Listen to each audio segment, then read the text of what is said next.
శాఖకు సరిపడా బడ్జెట్ కేటాయించకపోవడంతో ముఖ్యమంత్రి రేవంత్ రెడ్డి ముదిరాజులను అన్యాయం చేస్తున్నారని ముదిరాజు కులస్తులు రాష్ట్ర ప్రభుత్వంపై మండిపడ్డారు.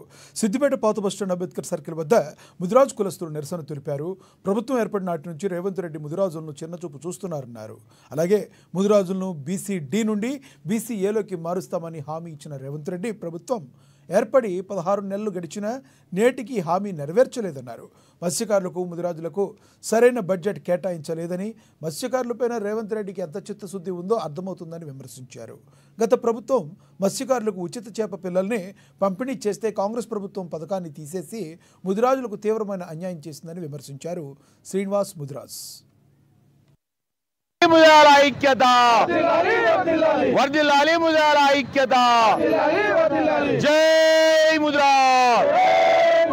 ముదిరాలకు ఎక్కడ చూసినా కూడా అన్యాయమే జరుగుతూ ఉంది. మరి తెలంగాణ ముఖ్యమంత్రి రేవంత్ రెడ్డి గారు PCC అధ్యక్షునిగా ఉన్నప్పుడు మరి ఎన్నికలకు ముందు మరి ముదిరాలకు అనేకమైనటువంటి హామీలు ఇవ్వడం జరిగింది. ముదిరాలకు ప్రత్యేకమైనటువంటి కార్పొరేషన్ ఏర్పాటు చేస్తా, మరి సరిపడా బడ్జెట్ కేటాయిస్తా అని చెప్పడం జరిగింది. మరి అక్కడ కార్పొరేషన్ ఏర్పాటు చేసినప్పటికీ ఇప్పటికీ ₹1 కూడా మరి బడ్జెట్ కేటాయించినటువంటి దాఖలాలు లేవు. పోతే మరి మాకు గతంలో మరి ఎప్పుడైనా కూడా ఉచిత చేప పిల్లలు వచ్చేది, మరి మత్స్యకారులుగా మరి కొంత మేము వెసులుబాటు ఉండేది, మరి ఆర్థికంగా బలపడేది. మరి ఈ ప్రభుత్వం ఏర్పడిన తర్వాత ఆ ఉచిత చేప పిల్లలకు కూడా మరి ఎగనామం పలికిండు. పోతే మొన్న మరి ఏదైతే బడ్జెట్ నిన్న ప్రవేశపెట్టినటువంటి బడ్జెట్ లో మరి మత్స్యకారులకు ఏ మాత్రం కూడా మరి బడ్జెట్ లో కేటాయింపులు లేవు. కేవలం పశుసంవర్ధక శాఖ, మత్స్యశాఖ రెండు కలిసి ఉంటాయి.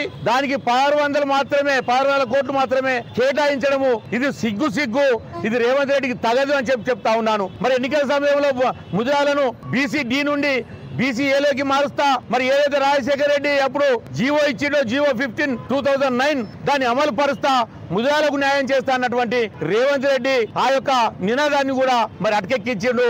మరి ఆయన హామీని కూడా తుంగలో దొక్కిండు. ఇప్పటి వరకు కూడా మరి ముదిరాలంటే ఈ ప్రభుత్వానికి కనపడడం లేదు. మరి ఆగస్టు 15 వరకు మంత్రి పదవి ఇస్తానటువంటి రేవంత్ రెడ్డి ఇప్పటి వరకు కూడా ఆ దిశగా అడుగు వేసినటువంటి పాపన పోలేదు. అంటే ముదిరాజులంటే ఇంత చులకన్నా, ముదిరాలంటే ఇంత అవయాలన్నా మరి ముదిరాలను ఎందుకు పట్టించుకోవడం లేదు? ముదిరాలంటే మరి ఇంత నీచంగా చూడడము ఇది ఎంతవరకు సమంజసము రేవంత్ రెడ్డికి?